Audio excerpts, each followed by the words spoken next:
goof this up? I think the biggest thing is that the customer doesn't have a specific manager with perceived power, perceived title in order to handle them.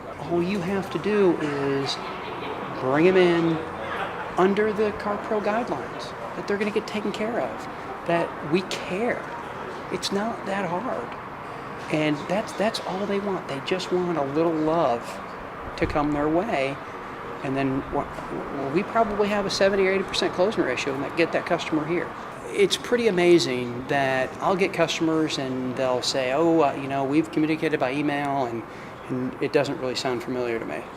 And it's 3, 4, 5, 6 months later and they're coming in. They're just coming in because they weren't ready. And sometimes in their emails they say, I'm looking at the end of the year.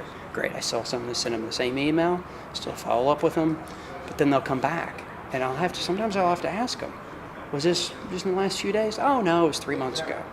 And it's amazing. It's the best sort of feedback that I've ever seen. But for them, it's like they talked to me yesterday, or they read my email, because they probably read the email again before they got in the car. Maybe one of the mistakes that one of the dealers that I talked to, too much follow-up.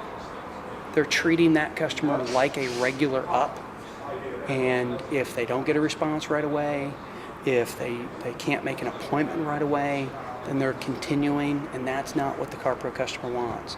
CarPro customer wants time to digest what they've gotten, but you can't call them and hit them for an appointment, and we don't do that. And that's the hardest thing for most dealers to understand. The guys that I talked to that didn't understand it, they're telling me that first thing they want to do is get the guy on the phone, make an appointment, and that's how you treat everybody else. CarPro customer wants to be different. He wants to be special. He could have not referred to the CarPro and got that at any dealership in the world. The CarPro customer is loyal. They come in, and they have great credit, and it's the best customer we have. I use CarPro with everything. I use a quote that Jerry has in my newspaper ads, logos in everything. He's on the front page of my homepage of my website, prominently displayed. So it's a brand that it's a third party giving the referral. It goes along with Facebook. It goes along with the social media today. It's somebody else saying how great somebody is, somebody they trust, friend, and that's what Jerry is. Jerry's a friend. But those customers are, for lack of a better term, they're drinking the Kool-Aid on Jerry. And there's no way. It's our single best source of referrals. It's our single best source of customers. You have no idea. You have no idea how good it is until you get it, until you get it in your store. My name is Mark Kolon. I'm the General Sales Manager at Classic Chevrolet.